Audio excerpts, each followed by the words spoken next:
You know that person, the one who was your best friend for 3 years and then just gone. No fight, no explanation. One day they're texting you good morning, and the next, you don't exist. Maybe it's happened to you. Maybe you've done it to someone else.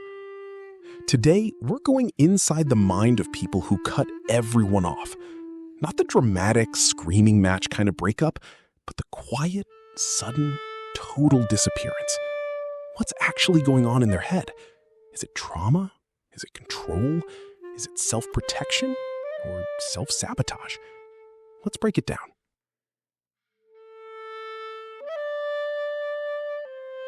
What cutting people off actually looks like. First, let's define what we're talking about, because cutting people off isn't one single behavior. It shows up in a few different forms. The slow fade, gradually responding less and less until contact quietly dies overnight. The sudden block, no warning, just a digital wall going up overnight by default.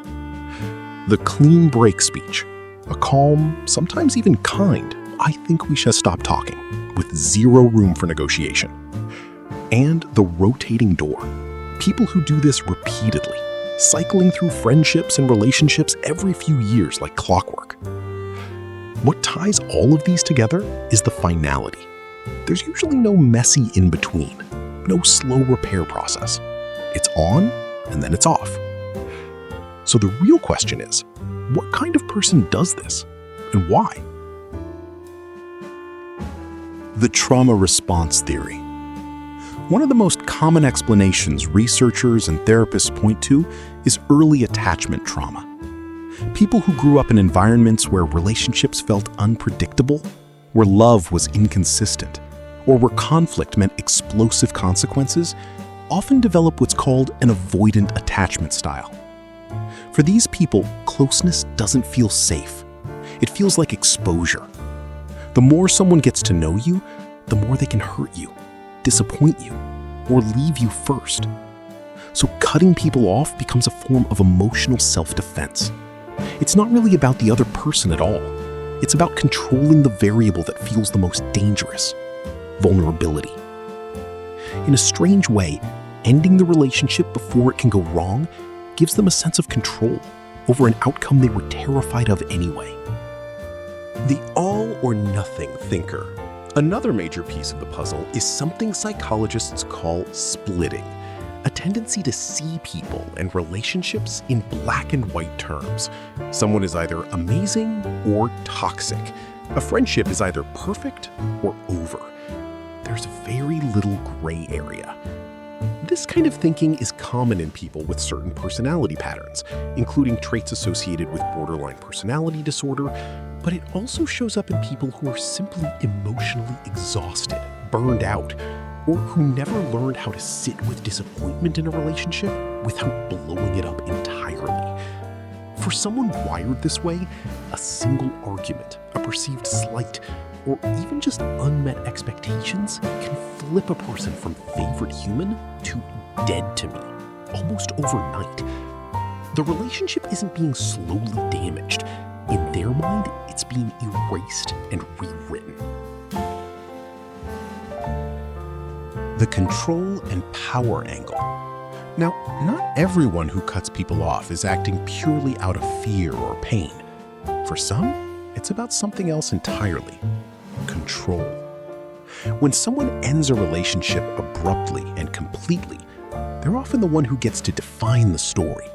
They don't have to sit through an uncomfortable conversation, hear the other person's perspective, or risk being persuaded to stay. There's no negotiation, no accountability, just a verdict. This can be especially true for people who struggle with admitting fault. Cutting someone off skips the part where they'd have to acknowledge their own role in what went wrong, and lets them walk away as the one who moved on, rather than the one who has to apologize or change. There's also a much less dramatic explanation that gets overlooked: emotional overload. Some people don't cut others off out of trauma or control. They do it because they simply hit a wall. Too many obligations, too much social energy spent, too many unresolved tensions piling up at once. Rather than dealing with each relationship issue individually, which feels overwhelming, it can feel easier in the moment to just stop. Stop responding. Stop showing up. Make the whole problem disappear by removing themselves from it. This is common in people dealing with burnout, depression, or anxiety. The cutoff isn't a calculated decision. It's closer to a system shutting down because it's overloaded. The ghost of relationships past pattern. Now, here's where it gets interesting. For some people, this isn't a one-time thing. It's a pattern. Friend groups change every couple of years. Romantic relationships end the same way every time. Intense at first, then a sudden, complete disappearance. Family members get cut off repeatedly, sometimes for years at a time, then reconnected, then cut off again. When cutting people off becomes a recurring pattern rather than a rare event, it often points to something deeper, an unresolved internal conflict the person hasn't worked through. The relationships change, but the underlying wound stays the same, so the same defense mechanism gets triggered again and again. In a sense, they're not really cutting off that specific person. They're cutting off the feeling that person brought up. Is it ever healthy? Now, it's important to say, not all of this is automatically unhealthy. Sometimes cutting someone off is the healthiest option. Abusive relationships, manipulative friendships, people who repeatedly cross boundaries with no intention of changing. In those cases, going no contact isn't avoidance, it's protection. The difference often comes down to pattern and proportion. Is this a rare, considered decision about a genuinely harmful relationship?